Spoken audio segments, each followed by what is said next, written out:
Hey, payday. You want payday? I say payday. You want payday? Canelo Alvarez could fight Terence Crawford. Does he? That's what I want to talk about in this video. A lot going on. Hit the subscribe button. What up, Fight World? It's your boy Ego, and I'm back with some more boxing. According to ESPN, they believe they may know Canelo's very next move. Actually, his next two moves with premier boxing champs. Salvador Rodriguez.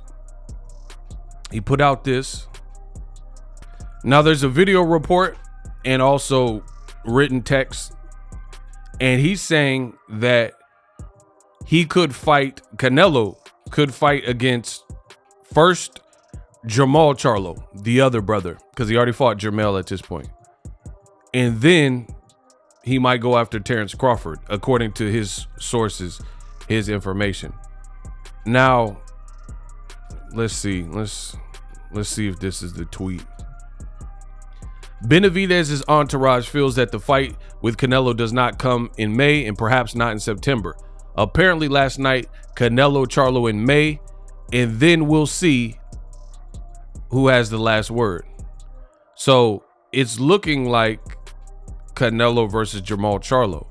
Now stay tuned. I will explain why I could see Canelo fighting against Jermall Charlo. So this ESPN reporter, his information is leading him to believe that Canelo could have a May and September fight, which is not abnormal, but he's saying it could be Crawford after Jermall Charlo. Ryder told that in comparison, Canelo is sensational, has a high boxing IQ, but Jaime hits harder, throws more, and receives more. Oh, that's kind of common sense. But it's interesting that he said Munguia hits harder. So right here, by the way, everything looks like it would be Charlo and then Crawford for Canelo in 2024 in that order. Wow. Charlo, Crawford, and then Crawford for Canelo in that order.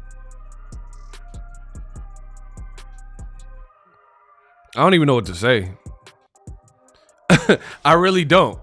I mean, it's rare that I'm speechless in the words of boxing, like in the world of boxing, but I don't know. I don't know what y'all want me to say. What do y'all want me to do with that? Canelo versus Jermall Charlo. Listen, I could picture Canelo doing this, and I'm going to explain why. Because as I've told you, Canelo typically does not fight fighters at their very best. Like if fighters look exceptional, if fighters have been like mowing through competition, you know, guys like, I don't know, David Benavidez.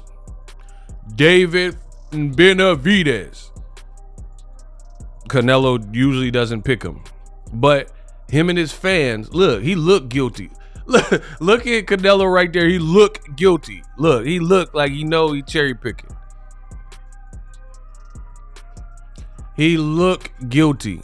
Just look at the man in his eye. Hey, I was payday, you want pay. Look, he look.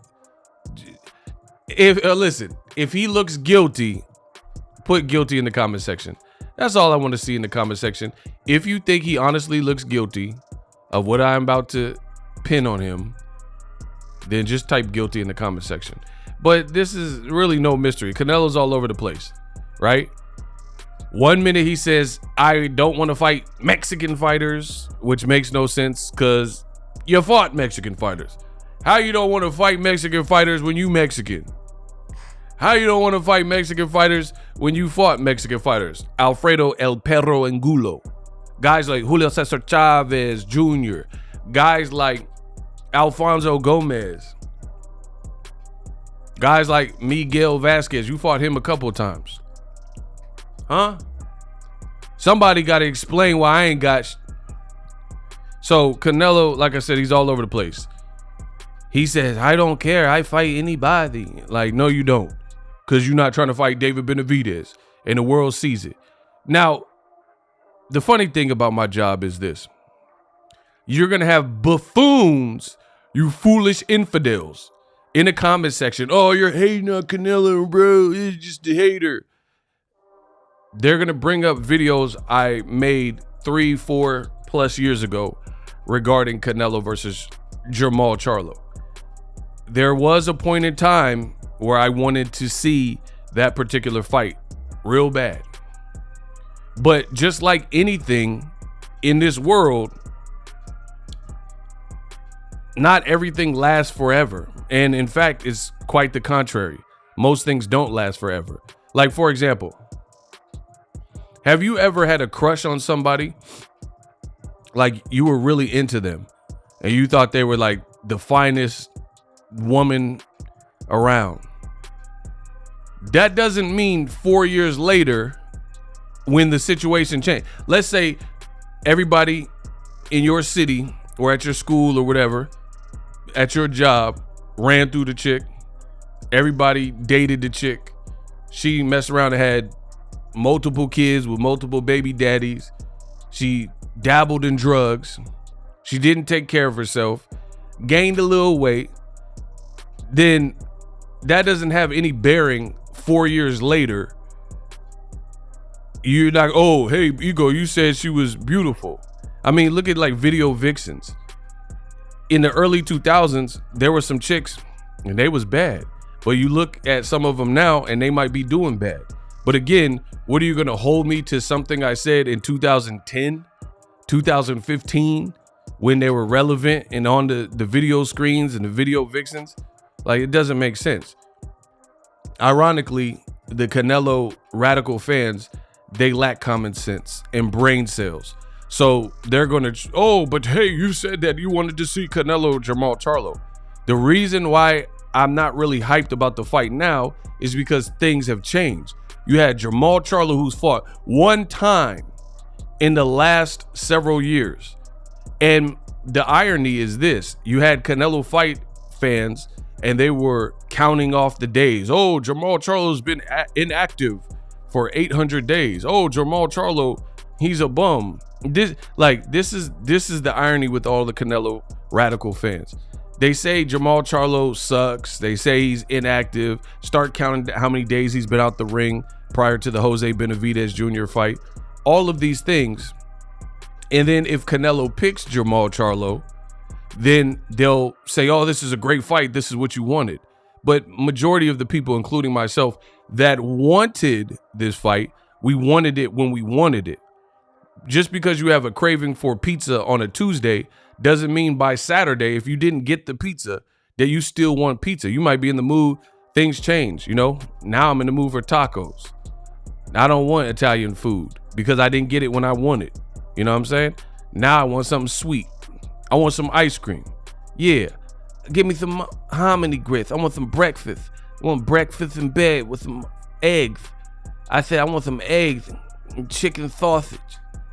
I want some hominy grits, right?